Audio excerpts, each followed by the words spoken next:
finance YouTube channel, and today we're interviewing a local artist and entrepreneur, PINKCATDAILY. How are you doing? Hi, nice to see you. You as well. So, continuing with our series about NFTs, local artists, blockchain, and the metaverse, we're going to be interviewing PINKCATDAILY about some of her characters that she's created, as well as some of the NFTs and future projects coming out. So, how did you come up with the idea for the Pink Cat character?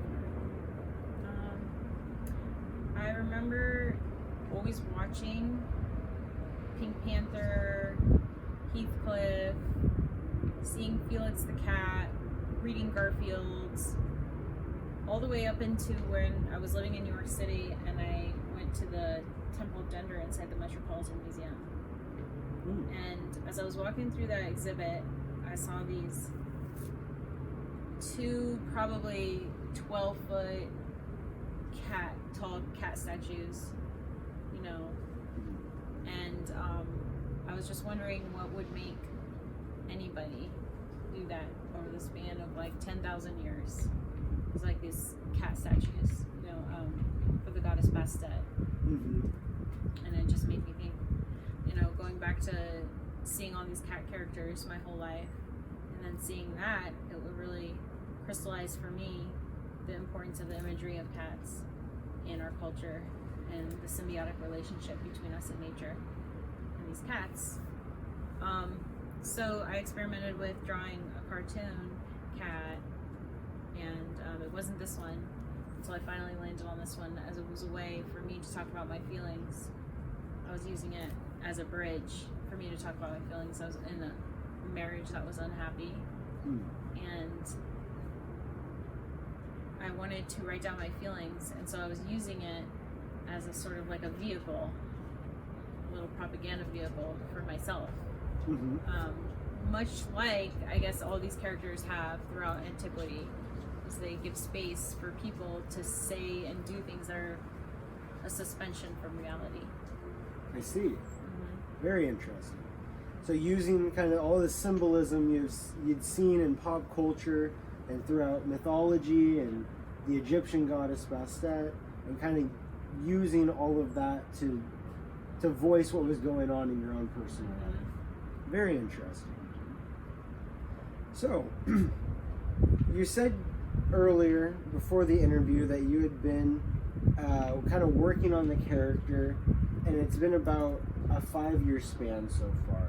So, kind of from the beginning of the inception of that first Pink Cat character up until now, with all the upcoming projects coming out, what were some of the major kind of defining moments that really helped shape that character of Pink Cat? I would say, you know, the biggest one was the separation. So she was a mother and a wife, and then she went her own way.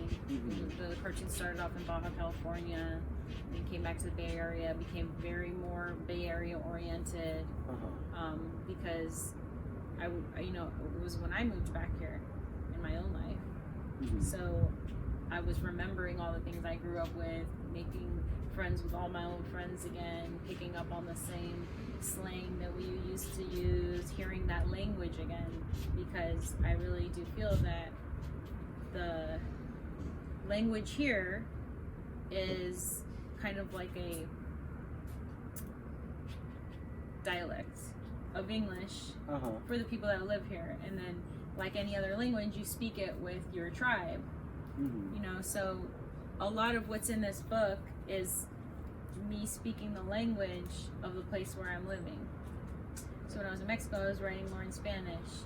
When I was staying with my friend who was Korean, I was using Google Translate to write it in Korean. When I'm in the Bay Area, she sounds more Bay Area. When she's in her head, she sounds more like she's in her head. You know, so it's... So all of those major life transitions are really translated and brought to the audience through the Pink Cat character. Yeah, through different moments of change within the cartoon. You can also see the major changes with the illustration style also reference significant changes in my life, like an upgrade, like when I got an iPad. Sure. And then the drawing's upgraded. You know. So would you say there are some distinct kind of eras of the Pink Cat character and development, kind of the identity? Definitely. There's the really early stage where it was in Korean and more like family humor. Okay. And then there's the stage of like kind of like Bay Area party scene. Then there's a stage of kind of like finding her inner self through yoga and meditation. Mm-hmm. And there's also all star oriented, astrology oriented, health oriented, and then definitely her business and relationships. She's like in a cosmopolitan mood now. Mm-hmm. Like, yeah, the recent theme of the Pink Cat Daily daily post kind of seems to have almost a roaring 20s kind of backdrop to it. I think it's very interesting, and I know one of the NFTs, Bitcoin at Tiffany's, definitely has that very metropolitan feel to it as well. Yeah, I think in each decade it references an era, right? So they said like the 80s was referencing the 40s, the 90s was representing the 70s or something. Mm-hmm. I think now it's just like after, you know, because we're in the 20s. Mm-hmm. It's just the 20s. It's like our brains are like that. That to me, that's what I kind of like, the zeitgeist. I see. Of like the feeling that I have now. That's like just creatively though, Mm-hmm. because it feels that way. It's like bootlegging. You know, there's still prohibition on drugs. Mm-hmm. There's prohibition on a lot of stuff. There's on, you know, sex work, whatever. So that we live in a prohibition era where people are just like flat out using. So it's like the same kind of thing. It's like people going to jail, people like bootlegging. Very true. Yeah. So at what point did kind of cryptocurrency and NFTs and blockchain based art kind of come across your radar, and what really made you think that it would be a good avenue for the Pink Cat character? Because I think that the art and how personal it is really does lend itself to the blockchain and how personal and unique all NFTs are. Yeah, that's a good point. I think that it's natural because I'm a digital artist. Mm-hmm. I'm a viral digital artist, and a lot of times my work is being looked at, but I'm not exactly the owner of those impressions. So I think that the NFT is a good tool because in theory it measures how many impressions that are being seen on an image, and we can tell if the image has been doctored, or we can verify the source. So I think like in my career I've had an issue of people forging cartoons and spreading those cartoons that are damaging amongst my community. Mm-hmm. And there's no way for me to say I didn't do those if people don't want to believe that, and it's in their interest not to believe that. There's no way for me to identify it. But I think that the blockchain potentially serves a purpose because you can mint first and then publish on Instagram. But it would require some community support so that they would buy what you minted, so that it encourages you to authenticate it first before it goes out onto your Instagram page. I think that would be some sort of like good resolve. So if someone has some wacky cartoon of yours that's super damaging, and some celebrity decides to repost it, and all of a sudden, like, you know, so there's use into it, and I think that Pink Cat can definitely get use from the technology, and she's a digital being as well. Mm-hmm. You know, she's a physical being, like she's on the book, but for the most part, she's a conglomeration or like an amalgamation of so many different opinions on the internet. Mm-hmm. So it's a whole community of people that's only live in the digital sphere that I'm channeling as one voice, I guess you could say. So I think she has her own agenda, and she has decided that she's going to go on the blockchain and she's going to use the technology to her advantage and she's going to participate.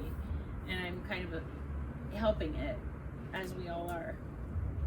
Very cool.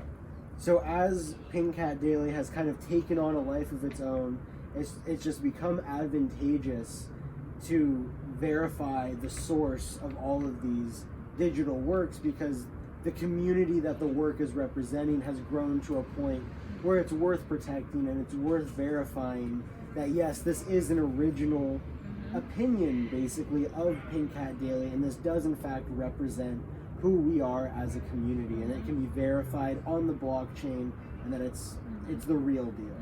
I think that's very interesting. It's a fantastic use case for the blockchain, open ledgers and open source stuff like this, where you can see all the transactions. It allows you to verify what's real and what's not, and it allows artists to really protect their identity and protect the identity of the characters that they've spent years creating.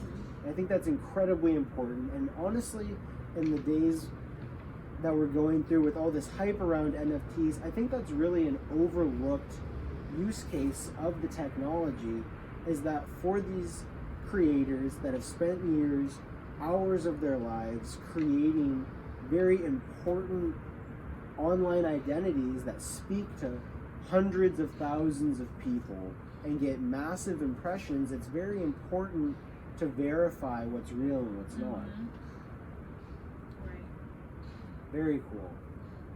So we've talked a bit about NFTs. Do you have any upcoming works potentially, or any upcoming projects that you might be able to share with the viewers? Any potential spoilers maybe?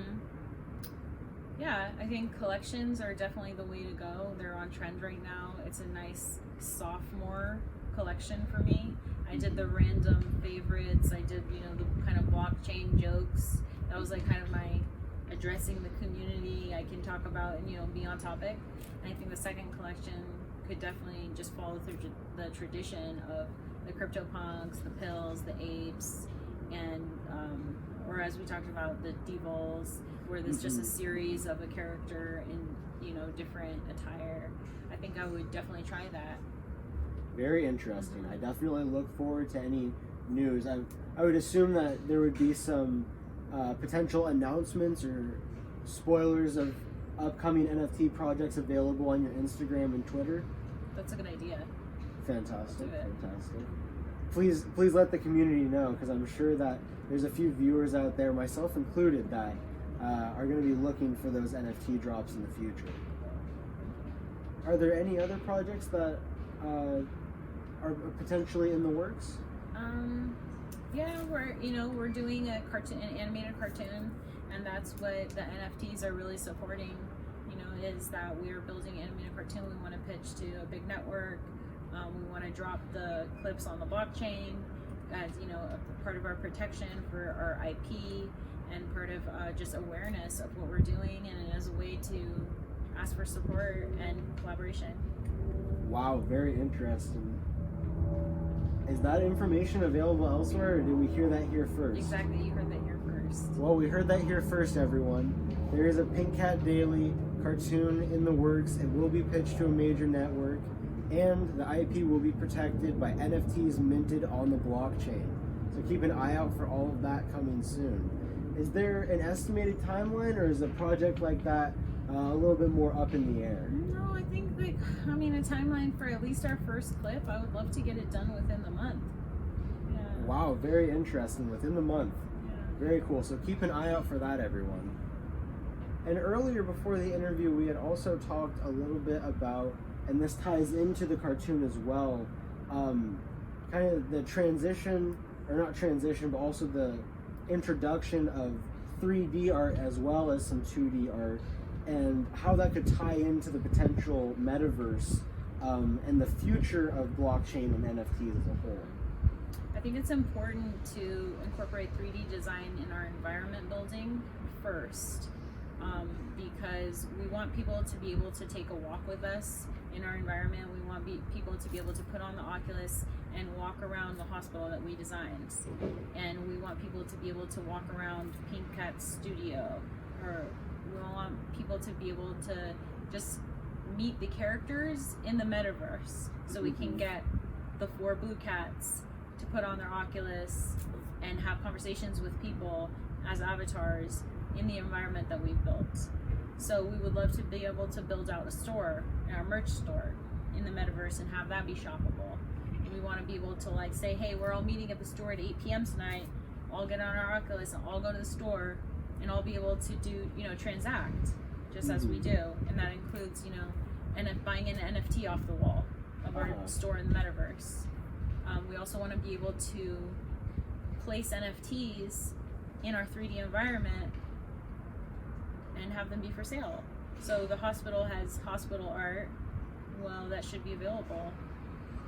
If someone's gonna do it, we might as well like really do it. So we're not wasting digital space and just really going for it. So I think, yeah. So could avatars, like the characters that we interact with this 3D world with, would that potentially be like we could have a 3D avatar of one of the characters in the Pink Cat show and then walk around in these various 3D scenes that we've seen in the show? I think that whoever wore an avatar suit from somebody on the show and represented the Pink Cat Corporation or the Pink Cat, period, would have to audition for that role and be able to take on that character and have a script. But I think that it would be really cool to have viewers or like participators or people who are just in the network have customizable cats. Because in the end of the day, people want to look like the pink cat or the blue cat, and that's what the commissions are all about, is like exploring that idea of like, what would I look like as a pink cat? So people should be able to have those customizable skins and be able to walk around. So like, let's say you buy the NFT for, I'm a yellow cat with like gold teeth and I wear a hat like this. Then you could buy that skin and walk around in our environment. Very cool. So to be an actual character that we've seen in the show, since you're kind of controlling the dialogue and a little bit of the narrative of the universe, that would be something that you'd have to kind of audition and be a part for. But to look like you're a part of the world and to be, let's say, a cat or something, like to have that skin, that could be something that would be an NFT that would be available. Very interesting. Well, it sounds like there's a lot of plans for using NFTs in the crypto space to really further the Pink Cat universe and make it something that really everyone can interact with. And that's very interesting. Yeah, I'm excited. I look forward to walking around in the environment myself. That's really what I want to do.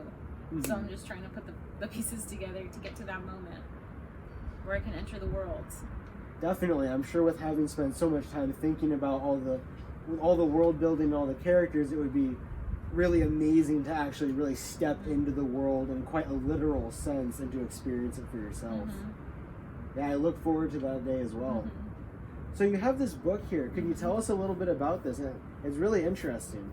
Yeah, so I have this 136-page art book, comic book, large format, and it's a collection of all my work, which I posted and published daily on Instagram for 4 years, 2016 to 2020. And we published it here in Berkeley, and we're selling it on our website, pinkcatflowers.com, for $70. Signed editions are $150. We printed 1,000 of these, so that's the first edition. So we're really just encouraging people who are wanting to kind of like participate and like learn more about the character and the storylines to get the book so they can do all the back reading. Definitely. Well, yeah, with such a in-depth world and so many unique projects in the pipeline, I'm sure it's something that people will definitely be happy to help support you with. Link to that will be down in the video description below. Thank you. So do you have any more comments for the viewers before we wrap things up? No, I think we covered it. Thank you for the opportunity. Perfect. Yeah, happy to come out here. Really great to meet you in person. And I'm sure we'll be meeting again soon for any upcoming NFT announcements that'll be coming out in the next couple months. Thank you. Thank you for the support. Of course. Thank you very much for watching, and we'll see you guys in the next video.